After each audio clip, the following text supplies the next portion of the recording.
job and may have one. We thought maybe you were inspired by Yvonne and Tom's talk last week about Taylor Swift. Taylor Swift. That is right. Yeah. And let me tell you, who was here for Yvonne's talk last week? Yvonne and Tom? Oh, it was so good. Amazing. So good. So Amazing. good. So Yeah. good. And it was from a really good perspective that, you don't normally hear when people talk about publishing books. So. Yeah, I had no idea. It was excellent. I have Yeah, a question, absolutely. Tom. Tom, since you know all about Taylor Swift, Hey, why Deborah. did she fire her guy this week on her staff? Oh, yeah, I don't know. We haven't looked into that. That's a good question. Tom probably didn't hear you. He just logged in. Tom, are you there? I am. What I was the just question? curious as why Taylor fired her, somebody who's on her road crew. Oh, Made the news this week. I was just curious. no, I haven't read anything about that. Maybe Thought they you were had- yeah. they didn't think they thought they should get more than $100,000 bonus. I was gonna say maybe it's one of the guys she paid $100,000 and it wasn't enough. So who knows?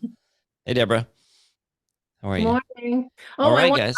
I wanted to say something. Let me know when it's okay to say Yeah, let's get this. Let's get started here. So I know some people are going to be coming in. So welcome to Boss Academy. This is our Phoenix Fridays, which is our weekly think tank, and we get an opportunity to get together. We don't always have speakers today. We're going to be doing some different things to really make this beneficial to everybody.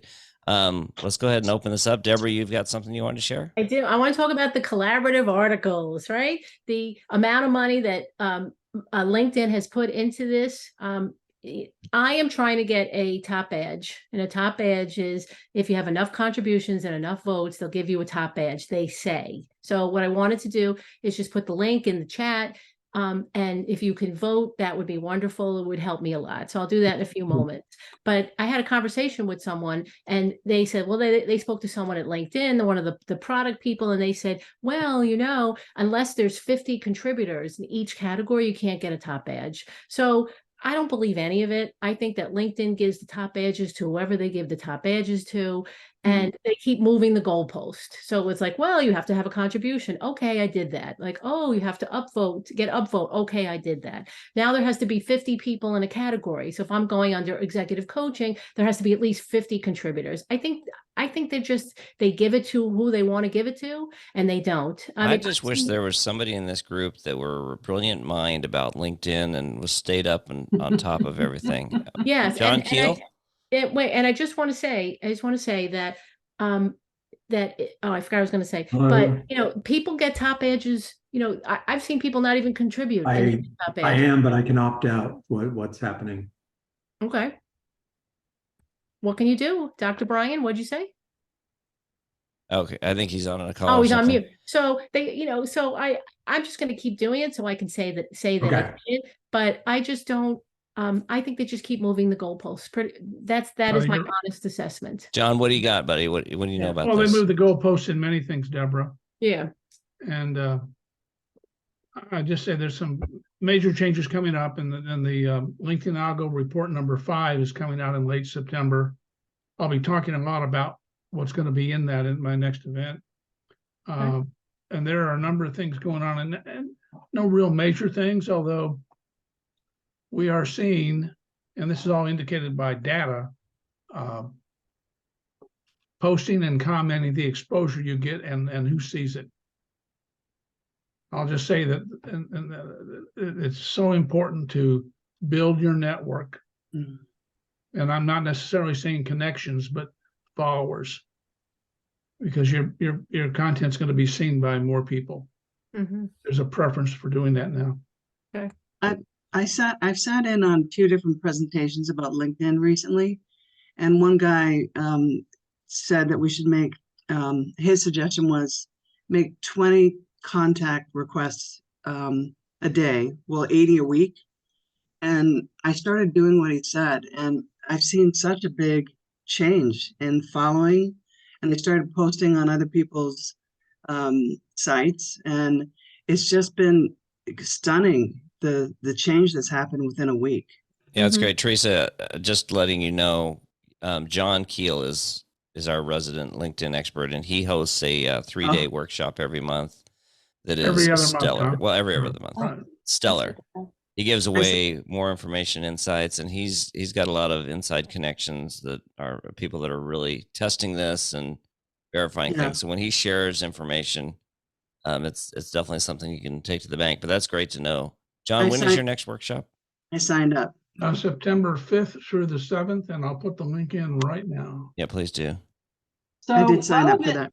Yeah, relevant, and his thing is great. Everybody should take it. I actually had a client sign up and might have another. But relevant to this, I'm still having this Expandy discussion, John. I'm And sorry? I'm still having this discussion with this young gal who uses Expandy to help her clients gain followers, and actually she gathers email addresses and other things. And I'm just so confused because there's Expandy and then there are these other tools. And then a couple weeks ago we had Joe, and his tool is really fantastic. And are you talking about all of that this time in your? To a degree, I only cover, people ask me all the time, what do you recommend? I only recommend things that I'm personally using. Yeah. If I'm not using something, I can't recommend it. Sure. Yeah, Joe Applebaum came in and spoke about his product EVAI, which is what Yeah. Yvonne referenced, which is a AI tool that helps you write posts, write testimony. What do they call them? They don't call them testimonials; they call them recommendations. Yeah.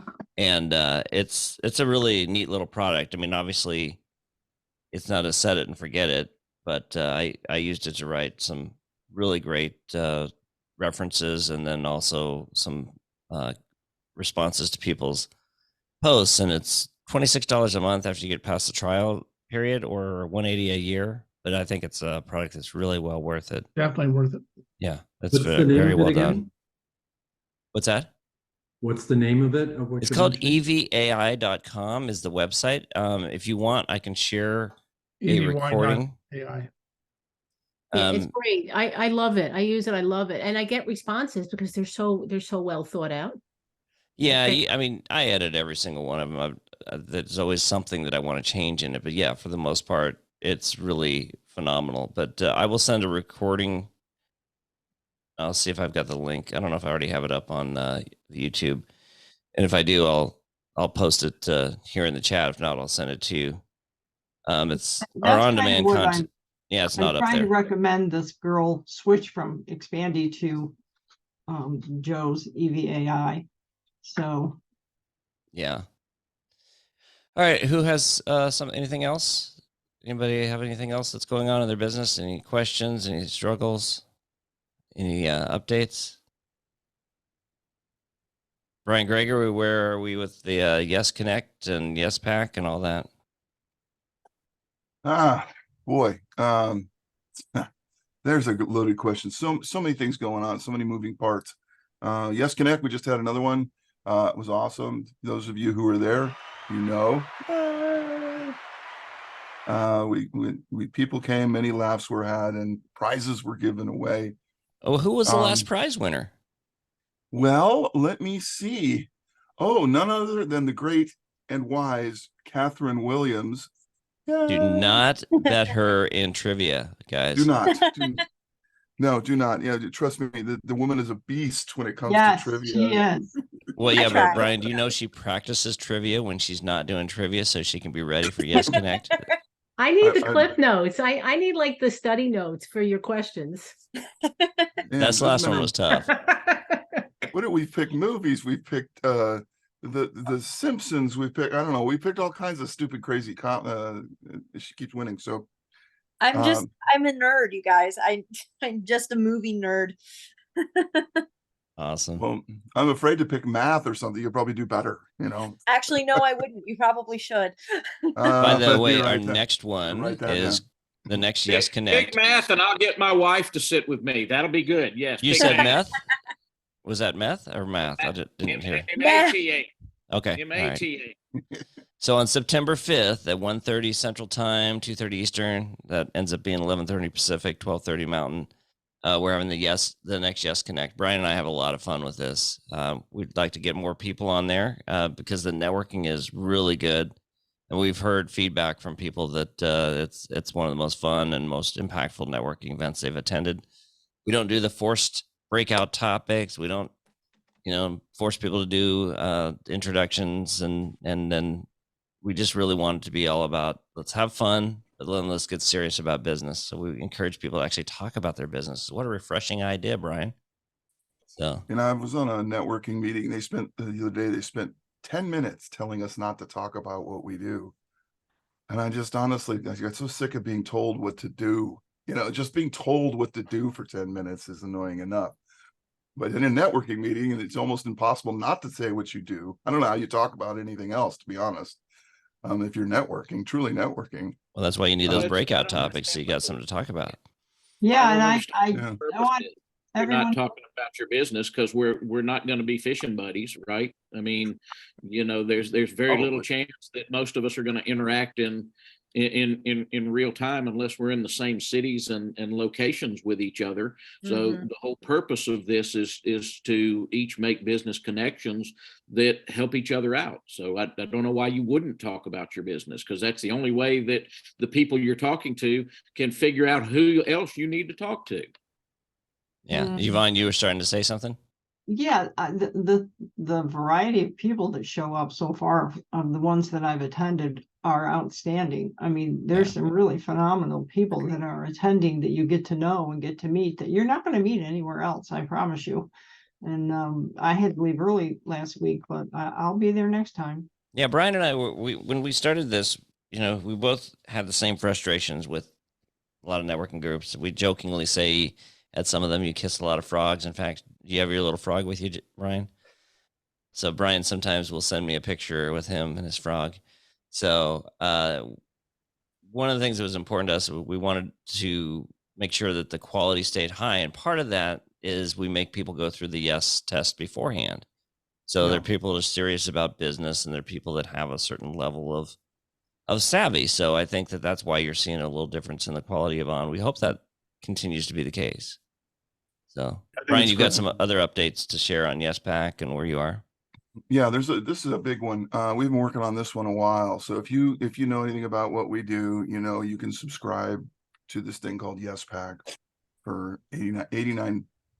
It's not much. And you get a variety of business tools. Well, we're bringing in a new one. It's called Yes Press. Okay. And what Yes Press will do is it will get your press release on 400 to 500 websites nearly instantly within 72 hours for $49. And this will increase your SEO, your search engine. It gets you more authority on the web. And it gives you the ability to say as seen on, how you see those with people have that with all the logos. This is how you do it. You get on all these websites with your press release. Is a 500-word press release with a photo and some links, and boom, boom, you're all over the internet. And it's an amazingly powerful way to give your brand some authority very, very quickly. And you can do it multiple times. But the best part about the $49 price is the reason it's so cheap is so you can mark it up yourself. If you have clients and you have people that you want to help, you can help them get their press release online, and you can actually make a nice profit. Yeah, and anybody that needs help writing a press release, I have a lot of experience writing press releases, so that's something I help with as well. So Brian and I are doing some work together on that, and we're going to be doing a lot of work around the press release side of things because it's really powerful. I got a client that just launched their third press release in about a month, and it's made a big difference in the traffic on their site just organically. So just a quick story. I was testing this out, and we did it ourselves and it worked great. But then I put it out there at $497 on a business website that I'm part of, because we're not quite, the $49 price isn't ready to launch for a couple days. So I just put it out there at $497. 21 people bought at $497. Boom, in 2 hours. They put a little quick email out, and crazy time. So there's the market for this. There's a lot of businesses that need it, want it, will pay for it. You can buy it for $49, resell it, and upsell it. So you can help a lot of people with this. So I'm really excited about this one. This is a cool one. yeah, awesome. And if you're not a member of YesPack, we'll also be able to sell you press releases. Obviously, not at the $49.99 rate or $49.95, but we'll definitely make sure that you guys get an opportunity to get some really good exposure. That's powerful. All right. Anybody have anything else? Okay. So we often talk about, so I did a webinar and I have a presentation called Action Over Analysis. And the idea is that I've seen over the years, people that are really successful have one common denominator, one common theme, and that's that they take action. They get moving. People can't think their way to the success as much as we often like to. We get bogged down with overthinking things. I'd rather make mistakes, which I've been able to make many of those over my career, by moving than to sit and get bogged down by paralysis on this. And so it's something that is really important. But when we're goal setting, I watched this. I'm going to play a little video here in a second. But how many of us really celebrate the journey, celebrate the middle road of reaching goals? I mean, often we're fixated on the beginning and we're fixated on the end. But if we really don't focus on the middle point, where we need to be, we don't reach those end goals. And so those of you who are not members of Boss Academy, we have our own on-demand platform that I built within Boss Academy, but then we have another on-demand platform that's from a company called Right Now Media, which is a really powerful platform. And I'm not going to play the full video of this, but within the Right Now Media platform, I just had it up. Hold on. Oh, right here. There's a program by John Acuff called Finish. And I'm just going to play the trailer. And I encourage those of you that have access to this to go in and watch this. But the trailer, I think it's going to give you some real food for thought.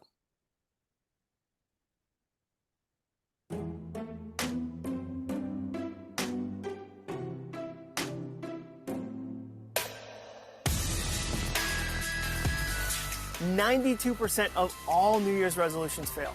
92%. Why do so many people fail at their New Year's resolutions? Why do so many companies have a hard time finishing their goals? Why do so many teams fail their goals? And I think part of the reason is we celebrate the wrong part of a goal. We say things like, well begun is half done. The hardest part of any journey is the first step. And that feels so good on a coffee cup or maybe a photo of a unicorn with a swirly font. That's not even a little true. The middle is the hardest part. We have launch parties, we have kickoff parties. I've never been to a middle party. Where do people cheer at marathons? At the beginning and at the finish line. The middle is hard and lonely. And so we start all these projects and then we stop them. And it has a cost. You remember incomplete goals more than you remember completed ones. The goals you don't finish don't disappear. They become these ghosts that haunt you. And see, here's the problem. A goal isn't just a goal. A goal is a promise. It's a promise you make to your team. It's a promise you make to your coworkers. It's a promise you make to your family. And ultimately, it's a promise you make to yourself. And every time you break one, it becomes harder to keep the next one. So I wanted to answer a question. Can you go from being a chronic starter to a consistent finisher? Are there steps? Are there principles? Are there things you and I can do to make sure we actually finish the things that matter in our lives? But I wanted to make sure that I had real research behind the answer. So I went to the University of Memphis and I commissioned a research study with a PhD there named Mike Peasley so that we could answer that question. What does it really take to become a finisher? Can somebody who's really good at starting but not good at finishing actually learn? And that's what we're going to talk about in this 6-part series. We're going to walk through step by step what it takes for you and your team to get across that finish line. And like I said, if you've got access to the Right Now Media platform, if you're a member of Boss Academy, you should have access. If you don't have, let me know. If you're interested in getting access to try it out, I'm happy to give you guys a trial, those that are not members. But this platform is amazing, and I would encourage you to go through. John Acuff is an incredible coach and leader and author, but I loved this series, the Finish one. So, but there's thousands of just high-quality videos. By the way, they must have worked out the deal with John Maxwell, Brian, so they brought him back. Oh, so that's good news because he's one of he's one of my favorites. Yeah, the videos. it's just every time you see you go in there, you find another great one. You think, oh, that's probably the last one. Oh, geez, every one of these videos is high production. There's no iPhone shots here. This is all really well done stuff. It's like, you can just sit there for hours.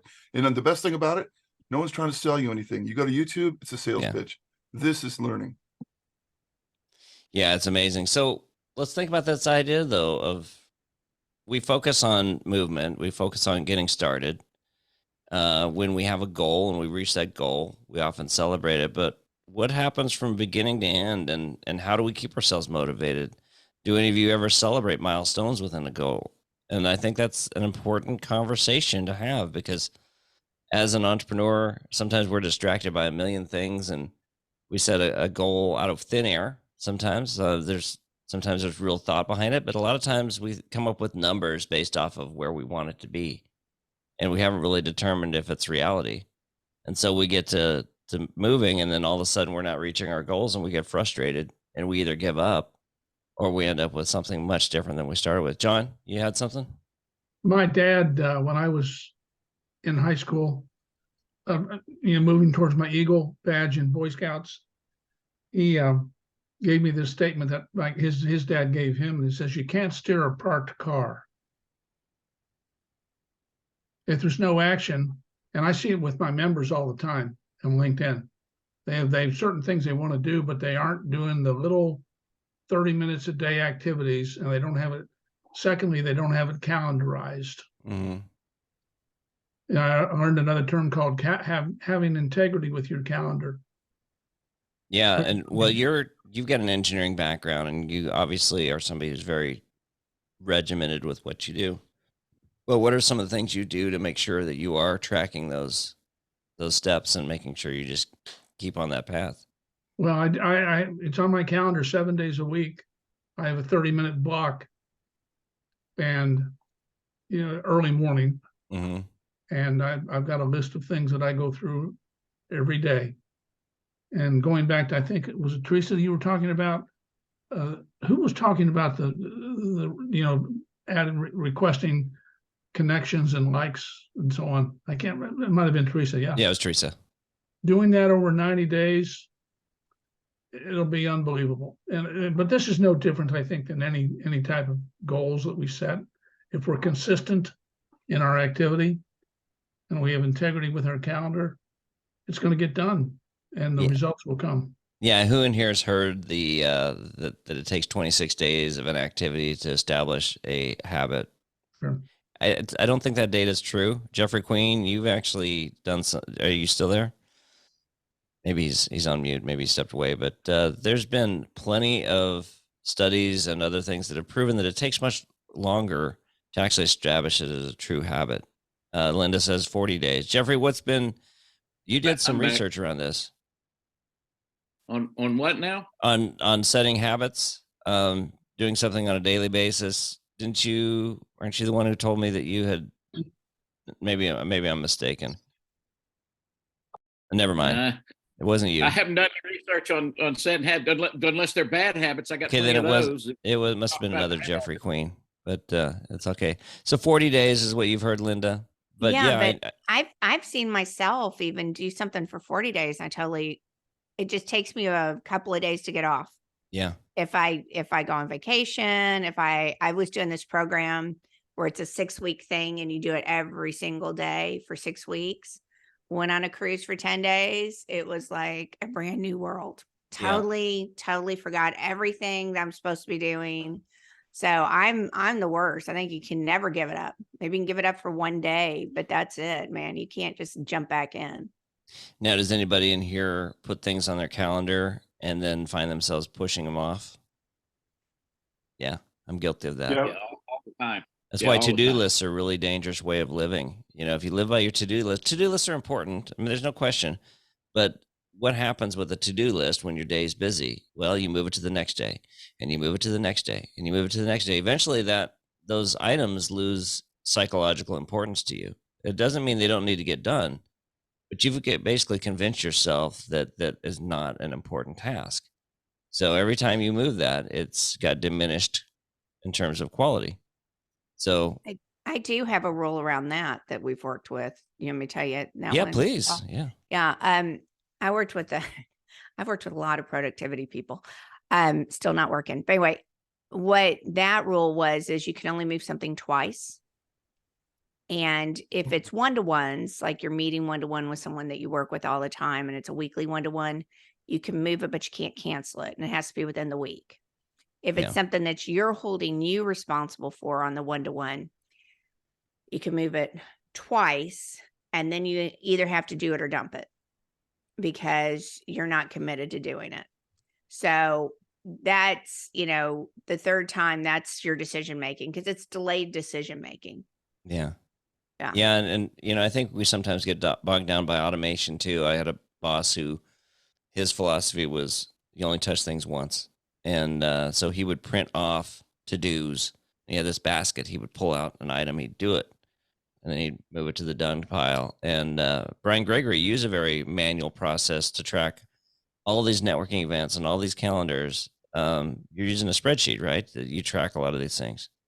Yeah, I like a spreadsheet for a couple reasons, because it's the same exact data over and over on each person, so it makes it real easy just to search, and with your eyes, you can just go down and find it real fast. It's whereas a CRM can store so many variations of notes and data and things like that. So for me, yeah, I just use the book. And if I didn't have that, I'd have a legal pad. So that's how bad I am.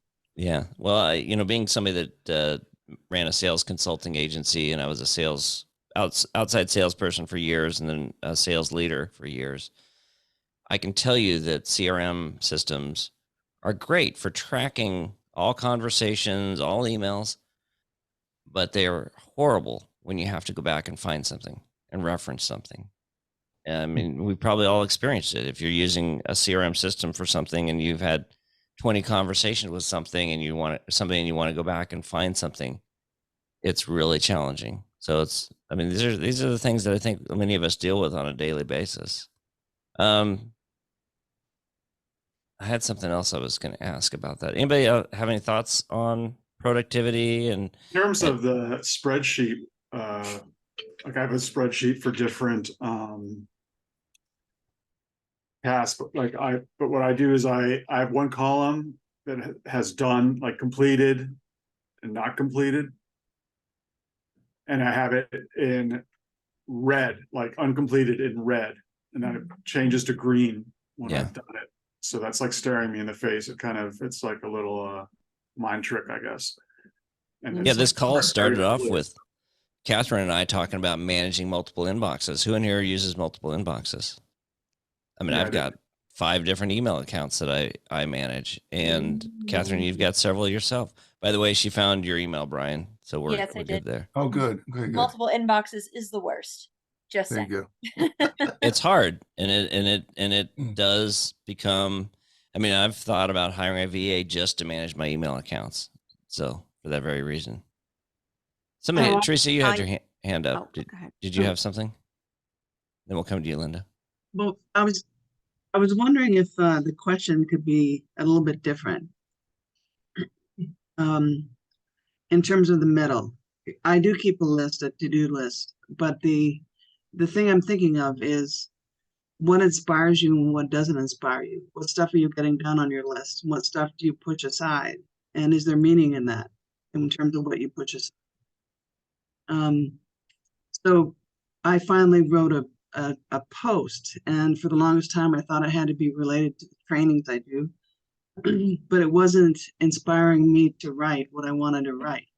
When I wrote what I wanted to write for my book, to build a community, it came much easier, and the response was really meaningful.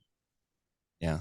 So those are questions that I guess they're existential, but what keeps you going? And I guess is the question that. I mean, I think that's a great question. When I worked at the Gallup organization, Don Clifton, who had his family had purchased the Gallup organization from the Gallup family, he wrote a book called Soar with Your Strengths. And it was a philosophy we lived by within Gallup. It wasn't about becoming better at things you weren't good at. It was about doubling down and becoming good at things you were good at and becoming great at those. and then finding someone else who could do those things that you weren't good at. And when we're resource light in a small business, sometimes we end up doing things that we're not good at. So sometimes that list is going to be filled with those things, Teresa, that we're uninspired by, that still have to get done. But sometimes we still find a way of managing to push those off until they become so unimportant, even though they really are extremely important. Tom, you got something? Yeah, on the multiple emails, I have old emails that I still get stuff at, and I have a Gmail account because you have to have one. But I've got them all, or the Gmail anyway, forwarded to my main address. And for the old addresses, the magic for me is, and it's just kind of built into my Samsung phone. All of the email addresses come to that, into that inbox, and so I will notice things if, because I basically on my desktop ignore the old email addresses. Yeah. Yvonne, I missed you. Your hand blends in with the background. I didn't see it, so I'm sorry. But I just want to share a funny story. So I had a friend many years ago, and he was an executive in a marketing firm in Rochester, New York, and he told me, he swears this is what he did. He told me that at least once a year he would go in and he would just take everything on his desk and put it in the trash and put the trash out. And I was like, you can't do that. Oh no, he said, I do it. I do it every year and nothing happens. And I'm like, it just blew my mind, and it's, stuck in my head. yeah, I just have a hack. I can't imagine doing that, by the way. I know. I just like, what do you do? He said, no, it's all, and I kept thinking, no, there's more to it than that, but he would never admit to anything else. He was like, nope, I just throw everything in the trash. It's gone. I don't have to worry. I'm like, okay. well, when I worked at Gallup, I was in a tech role, and the way Gallup hires, it's very cultish because they take you through a perceiver, very much like Strengths Finders, and they don't determine whether or not you'd be good at a role. They determine whether you'd be happy and fulfilled in that role. And if you'd be happy and fulfilled in that role, then you can gain the skills to become good at that role.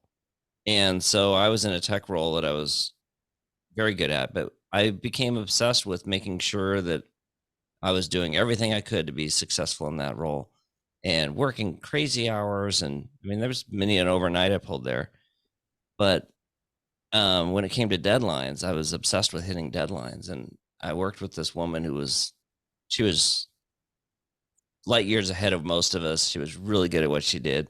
And she had this philosophy. She stayed so calm. And we're going to talk about calm, aware, and present. That was her. And she said, Paul, if you don't get that done, is anybody going to die? And it was a question that used to drive me crazy. But I look back on that, I'm like, yeah, she's right. It's like, sometimes we make things so big when in reality, if we don't get them done, or if we throw something off our desk that we weren't touching anyway, who's going to miss it? And sometimes those things just bog us down. Linda, what do you got? Well, these are just, I like little tricks and hacks. So one was a to-do list. And so checking it off, you highlight it off. And so then it's like if you do the printed, or you could even do it on your spreadsheet, the game is how much can you highlight off? So then it's real easy to see what isn't done so it's kind of a flip to what Raoul said, where you color one, you do it the opposite if you're like me. And then the other, you've heard the 3 things, right? What are the 3 things I must do today? And you put those on a sticky or on a whiteboard, and then you're trying to work an order of doing those. That'll make a significant difference, right? Yeah. And at the end of the day, you say, okay, do them or dump them. Do I do it tomorrow? Do I push it off till Friday? Whatever it is, right? So those are 2 little tricks. And I know several of you speak on this, or probably have a lot of information, but I like the tricks. Yeah, I've got I mentioned the action over analysis presentation, and the the crux of that is the 3 key goals every day. Yeah. Because if you can focus on those 3 musts, up to 3, anything more than that is just too much to manage. It doesn't mean you have don't have more things to do, but you've got to get those musts done. And then if you can get those musts done, you're moving forward every day. And I also, on those things that Teresa was saying, figure out what you don't like doing and those things.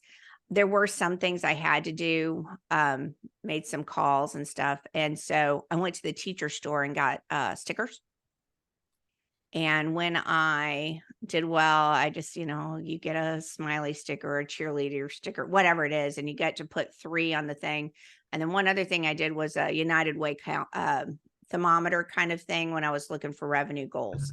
And I would get to color them up depending on, I got to draw a line if I booked it and colored it up. So I need a lot of, because I'm not disciplined by nature. Mm-hmm.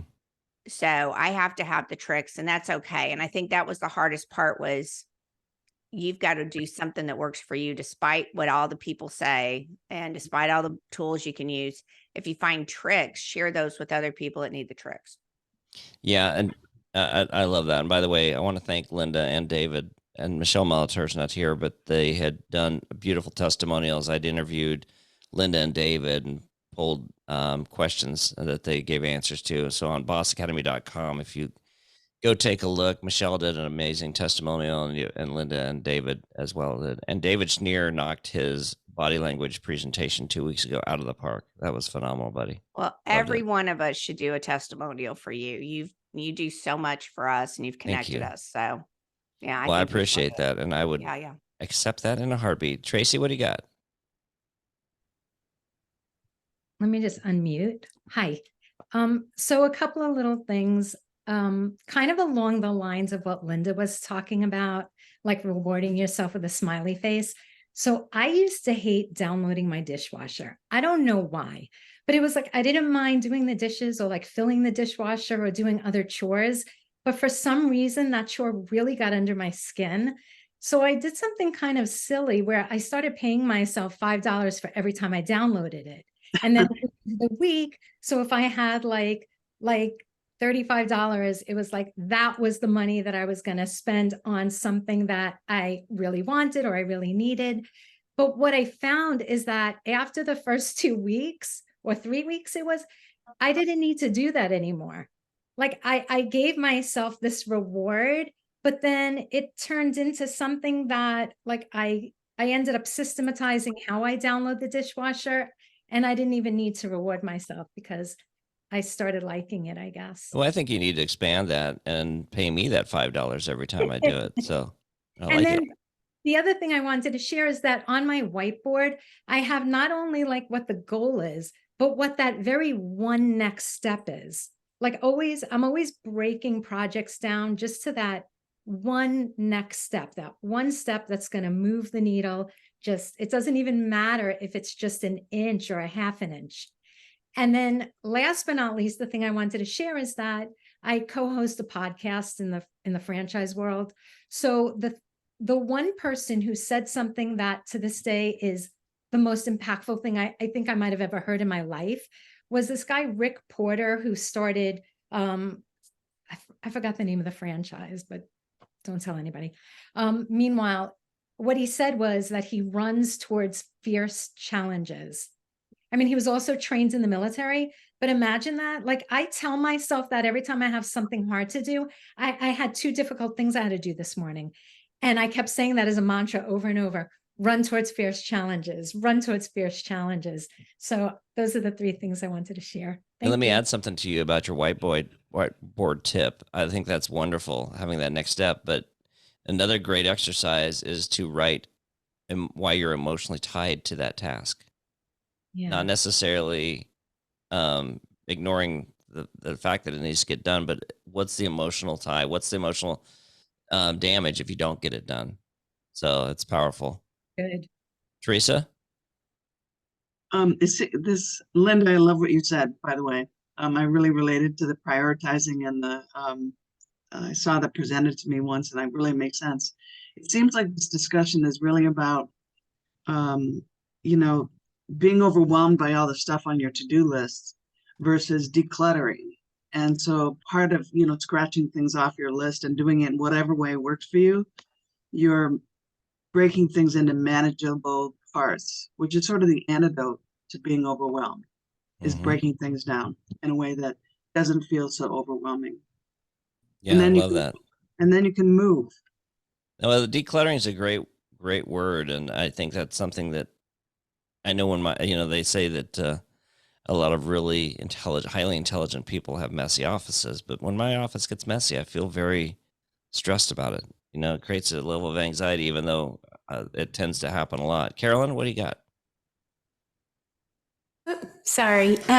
Yeah, well, just to piggyback on the decluttering, we often think of it in terms of just surroundings, but we can take that to every area of our life, including our calendar, our mind, everything.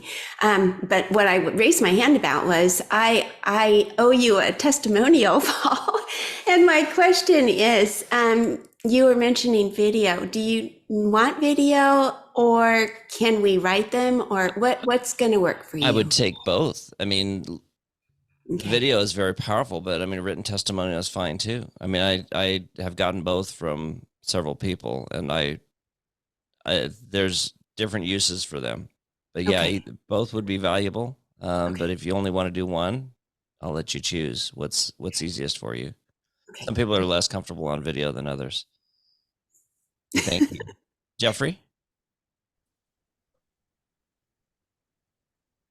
Yeah. So, number one, you're talking about the clutter and decluttering, but my desk is so cluttered that I can't see my calendar right now. So, make what you will of that. I wanted to address something that Tracy said too, because she was talking about running towards challenges. And coming from law enforcement, that's what we used to do. We run in when everybody else is running out the door. And so one of the little things that I do when I sort of get down on and discouraged because I got so much going on is to ask myself, is what I'm putting off, is what I'm avoiding really as bad, now as the things that I used to have to run into and do because I was obligated to run in and do those things? And the answer is always no. So I am the impediment there. And I just have to get rid of, whatever it is that is my, mental block saying, boy, it's hard. I don't want to do that. I don't feel like that right now. Well, none of it is bad as running into gunfire or, house fire or anything else, I mean, none of it is.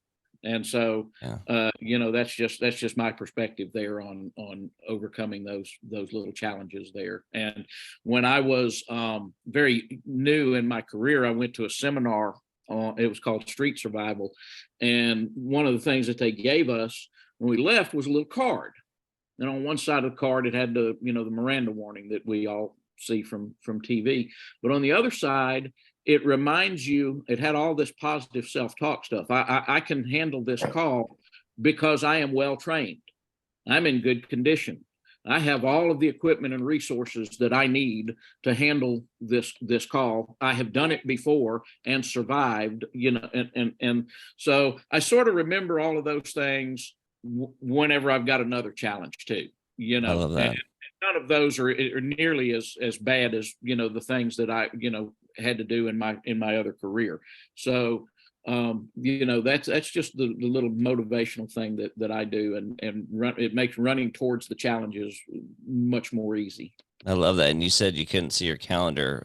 If you're like me, you also can't see your feet when you're standing up, but that's another subject for another day. So if we're looking at each other, I can at least see yours, and so we can just tell each other about our feet. One of the funniest things I ever heard was Jeffrey Queen saying, the difference between an introverted engineer and an extroverted engineer. And he said an extroverted engineer looks at the other people's feet. So Yvonne. So relevant to the testimonial ideas, I sent Paul something.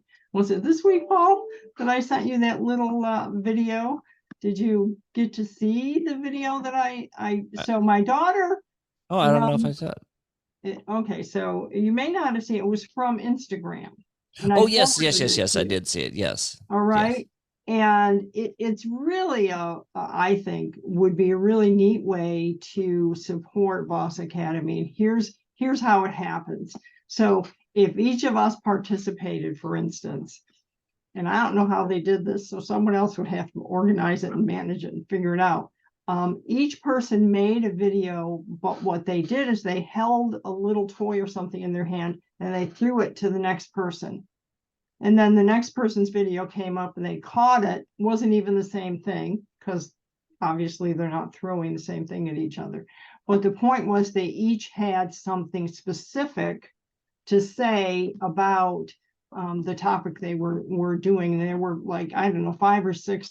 She has a very small team, but it would be so much fun and interactive. And really, it would be powerful because we would each be able to say that. And again, you only have a few seconds. You only have like 20 seconds to say whatever it is you're going to say, but it's relevant to Boss Academy, Paul, and it's a fun, interactive way to kind of create some testimonials. Yeah, I'll have to share that out with everybody so you understand what she's talking about. David Breyer had done something like that too, Yvonne. I'll have to talk to him about what he did, because they did something where they had a group of marketers that did this really. His was much more high energy, and of course David's marketing. He's the one who spoke a few weeks back. Right. Yeah. Yeah. So, Yeah, but yeah, like it's really fun. It'd be really neat to do something like that. Well, great conversation. I do want to share one more short video clip from the Right Now Media. We're probably not gonna have time to do a deep dive conversation on this, but this one really spoke to me. So it's really easy to get bogged down with everything going on in our businesses and our life, and sometimes we face anxiety. Anybody in here feel a level of anxiety about growing their business, stressed out at times? Never. Yeah, exactly. And I mentioned that woman I worked with, that calm, aware, and present would be the phrase I would use to describe her. It's funny, she was a very intense person, but when it came to work, she had a level-headedness, but she was very, very efficient. And part of that was that she never really let the anxiety get to her, even when she had a deadline, because she believed that nobody's going to die if this doesn't get done, and I'm not going to kill myself to do it. And the rest of us were running around like little rabbits in a hutch, like trying to avoid getting caught. And it was just really fascinating. And we all make mistakes. I've made thousands of mistakes over the years. In fact, I texted Jeffrey Queen last night and told him, I said, I want you to make note of this, that today I was right. Now, Jeffrey, being a guy, speaking to another guy, knew exactly what I was saying, that he didn't have to ask why or what. He says noted. And Holly and I had a conversation where she was convinced that this restaurant wasn't not in this location. I said, yeah, that was the restaurant. It was right here. And she goes, no, it was never there. And she argued with me till she was blue in the face. And then we looked it up online, and finally she found out I was right. And so I had to make sure that I had a witness to the fact that I was right about something. So thank you, Jeffrey, for making note of that. But I'm used to being on the end of being often mistaken. So this video spoke to me because I think it's something that we all can relate to. Let me pull it up here. And I mentioned anxiety and stress, so I'm going to just play the first few minutes of this. That's the difference between catching all the anxiety around me and being... Let's go back to the beginning. So my first...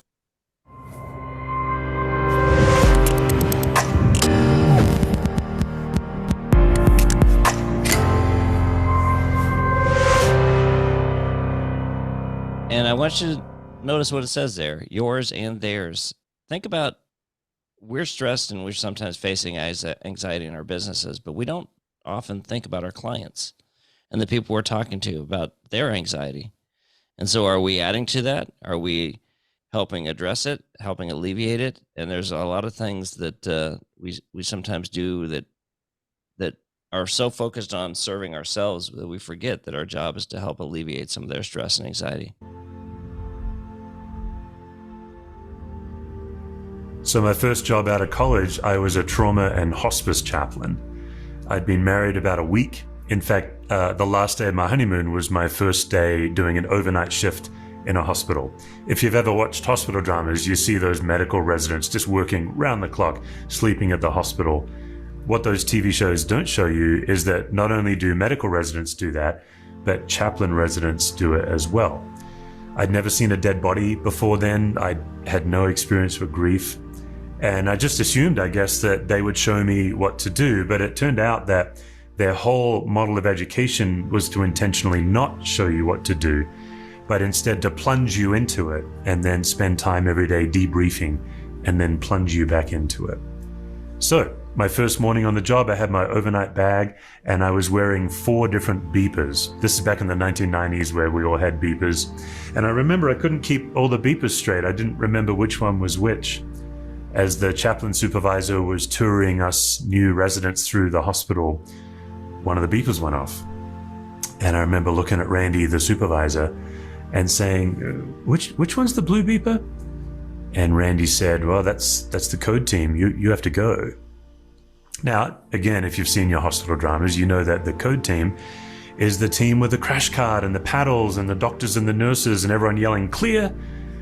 What they don't show on TV is there's a chaplain on the code team as well. And you don't get paddles, you don't get to do something, which is a lot of what people like to do when they're anxious. They like to take charge and do something.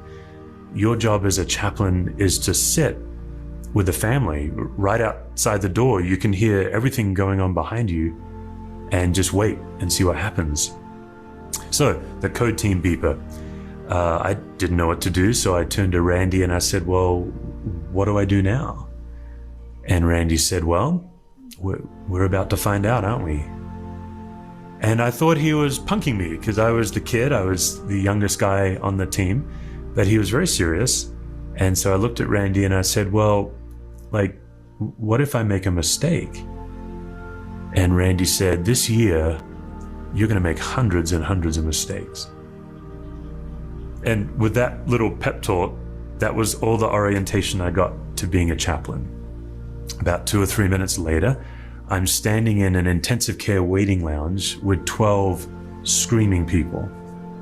One lady was just headbutting the wall. Like if this is the wall, her head was just pounding against the wall in a rhythm. One person was throwing up in a trash can. One person was just wildly swinging at the air, like as if they were punching death away. And all 12 of them were screaming at the top of their lungs. It was absolute chaos, and I had no idea what to do. What do you do when you don't know what to do? That's the question I had to ponder. Anytime I'm in a situation where I don't know what to do, I get really anxious because when I don't know what to do, I just naturally feel stupid. And anytime I feel stupid, I feel exposed, as if the whole room knows I'm stupid. And so I find myself having to compensate for this feeling of not knowing what to do. And what I tend to do when I don't know what to do is I take charge. And so here are these people screaming, and here is me trying to take charge of a situation that no one can take charge of. At the same time that I'm trying to manage this family, I can feel behind me about 50 people who are in the intensive care waiting lounge. They're all waiting for their loved ones who are fighting for their lives. And I can feel the anxiety coming on like behind me from these 50 or so people, because one of the things that's true about anxiety is it's contagious. It spreads from people like wildfire. So these 12 people, of course, are in shock. I'm anxious as this young chaplain, and I can feel the anxiety like creeping over my back from these family members. Right about that time, a charge nurse came out from the intensive care, and she walked right into the room with me and the family, and I could tell without having even met her before that she was disappointed in me. One of the things that's true about me, and it's been like this my whole life, is I'm a chronic people pleaser. And if you want me to become anxious, all you have to do is express disappointment in me and I'll get anxious. So here's this nurse, I've never met her before, and suddenly I'm in trouble. And she looks at me with a stern face, and she actually smacked her hands like that, and she beckoned me out of the room, and she said, come on, chaplain, let's get the family in. They got to visit their dead mom. Let's get them out. I need the bed. I need to clean the sheets. I've got other patients waiting. Let's go. And she walks away. And of course, I didn't know what to do, and now I've disappointed a stranger. So at that moment, I'm now fully flooded with anxiety. I've got my own anxiety of everything going on under the surface in me. I'm feeling the pressure from the grieving family that are screaming. I'm feeling terrible for the 50 or so people who are waiting for their loved ones. And I've disappointed a nurse. And at this point, I'm fully flooded. And I walk back in that room, and I'm no longer able to see what's really going on and what's really required. That's what anxiety does. When you get to the point where you're fully flooded and all you are is reactive, you're no longer able to see reality. You're just operating out of all of this false need. We don't have time to play the rest of that. I encourage you to go check that out. And that one is called, let's see, I think it's called The 4 Spaces of Anxiety. Oh no, it's Managing Anxiety by Stephen Cuss. It's phenomenal. But, you know, I want you guys to think about when you have anxiety, it is hard to not transfer that to other people. People feel it, they sense it. I know when I've had anxiety and I reach out to friends that they feel it. And so we need to find ways of curbing it. And in that video, he talks about getting to the point where you can be calm, aware, and present. Because even though we aren't dealing with ER issues, we are dealing with issues that become extremely important to us. But in the big scheme of things, you know, if we have all of our limbs and we're walking and breathing and healthy, there's people that would kill to be in our situation. Like what we're considering stress and anxiety in the moment is minor compared to what somebody else is going through. And in our businesses, sometimes anxiety takes on a bigger name than it really should. So find ways of bringing calm, awareness, and presence into your business. It goes a long way. Wouldn't it be great if we could transfer confidence as easily as we transfer anxiety? No, absolutely. But a lot of times confidence is also coming from a false place too. A lot of people that seem the most confident are really the most insecure. So I don't know. To me, it spoke to me. Anybody wants to hang on and talk about that, great. Otherwise, we're at the top of the hour, and I know people often have to go. But John, appreciate you, buddy. Oh, you're muted.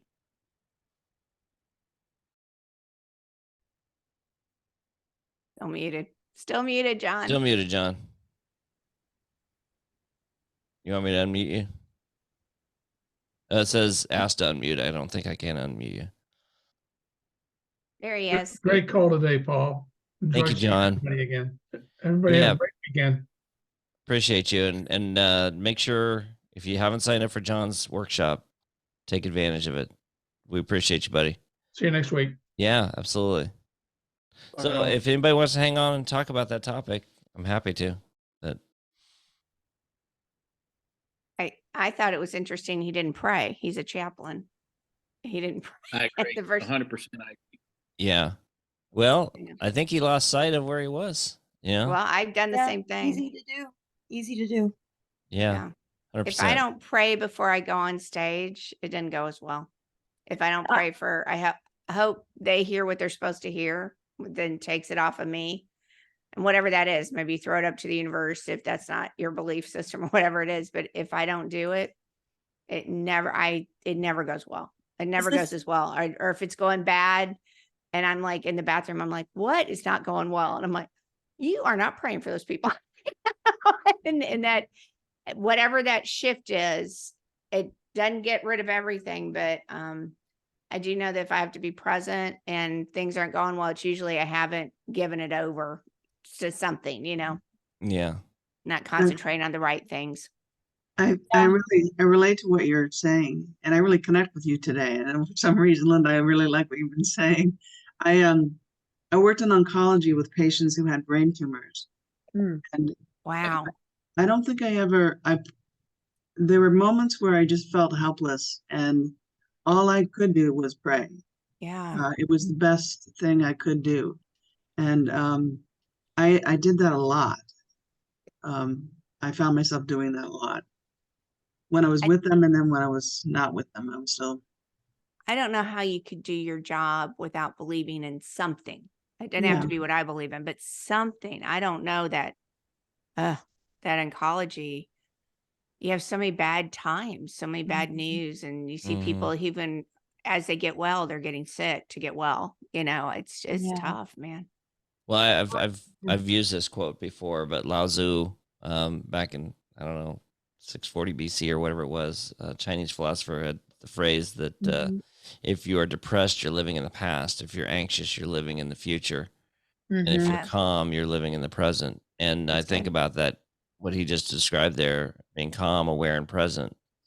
That's the secret to facing what we're going through in a better way. Because, if we're worried about, oh my God, if I don't get this done, what's going to happen? Well, that's anxiety. Yeah.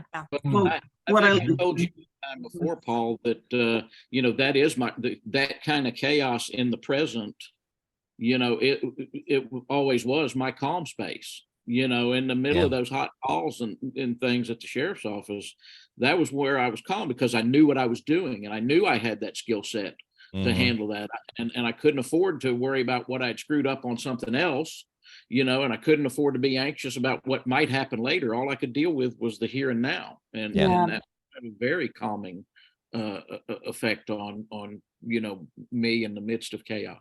But it applies to even what we do in our businesses. It's a different level, but if we're often not anxious. It's when we stop and start thinking that we get ourselves in trouble. People, Tony Robbins always talks about when people ponder, they put themselves in a position where they bring a lot of stress and anxiety into their life because pondering is dangerous. But if you're actually doing, so that's why I'm a big proponent of taking action. But I like that idea from John Acuff about celebrating the middle because it's something we don't normally do.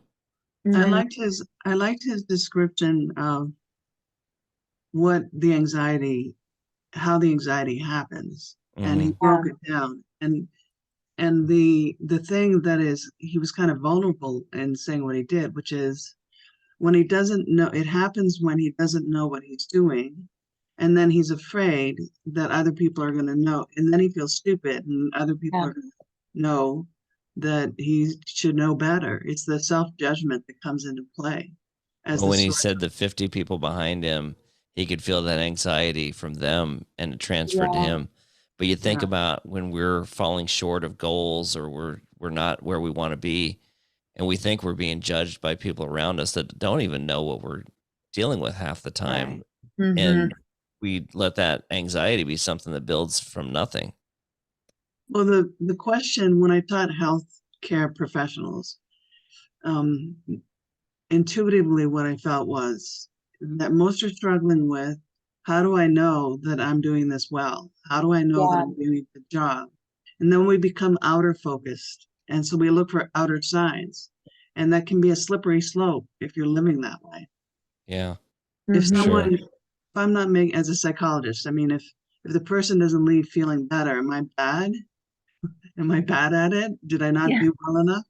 Yeah, which is not the case most of the time. Yeah. I struggled with that. That's why I went into teaching and left therapy. What's that, Brian? I said, I remember a study. Do you remember this? Ever reading about some study they did where 97% of what you worry about never happens anyway? Something like that? Yes, I've heard that stat. Something horrible. You can't predict the stuff that does happen or something. Yeah. It's like, no. And why are we worrying about it? But we still do. We obsess over what we can't control. No, and no matter what your beliefs are, I mean, you cannot ignore the fact that when you think about something bad happening, a lot of times bad things happen. Yeah. It's just the power of the law of attraction, is it? Yeah. Yeah, I took a motorcycle safety course one time, and part of the course is you had to ride bikes through a safety course, and there was they talked about object fixation in the training, and they said, well, on a motorcycle, you don't do it as much on a car, but it can happen in a car. But on a motorcycle, if you are fixating on an object, chances are you're going to ride right into it. So we're I like, yeah. problem when I was kid learning to ride a bike, my parents told me I was 6 years old, and they told me, okay, Katie, you see those parked cars? You want to go around them. Don't hit them. They Yeah. said, don't hit them. Guess what I kept doing? I Ditto kept that. running into Ditto parked that. cars. Well, and I bring this story up because there was a guy in my class that was really cocky, and he'd ridden bikes his whole life, motorcycles his whole life, because that's garbage. Because that doesn't happen. So we're out riding these bikes around this course, which was a parking lot, and there was one tree on the entire course, one tree. And next thing I know, I see him run right into the tree. Bike falls over. Everyone runs over to make sure he's okay. And he gets up, and we said, what happened? He goes, I looked at the tree. I kept thinking about the tree. Next thing I know, I'm driving right into the tree. I think about that. It's like we sometimes get fixated on where we don't want to go, and that's exactly where we go. Yep. Anyway, I heard something yesterday. I know we're running over time, but I just wanted to share it.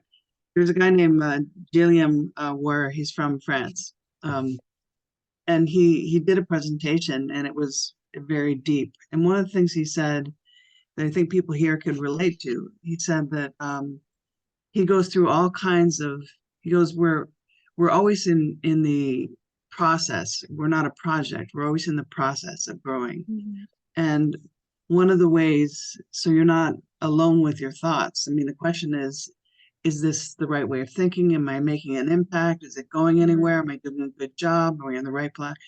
He had encouraged writing and publishing and putting your stuff out there and engaging with people is a way of staying in that process and hearing how other people's stories sort of take what you're doing. And that's kind of get you off of being self-conscious about, am I good? Am I not good? Is this the right thing? Or I was really moved by what he said. So I like that because I like projects. I like to check it off. That's got a high need for me, is to be done. Yeah. I've got a real high need to start and finish. And apparently some people are more finishers and some people are more starters, but I've got that activate and complete is like two of my big ones, achieve or whatever it is on the strength finders. And one of my friends said, and then I have ideation. She said, okay, so you could not have worse. First you come up with ideas, then you want to act on them, and then you have this need to achieve them. And she said, no wonder you're like always trying to do something and you don't relax.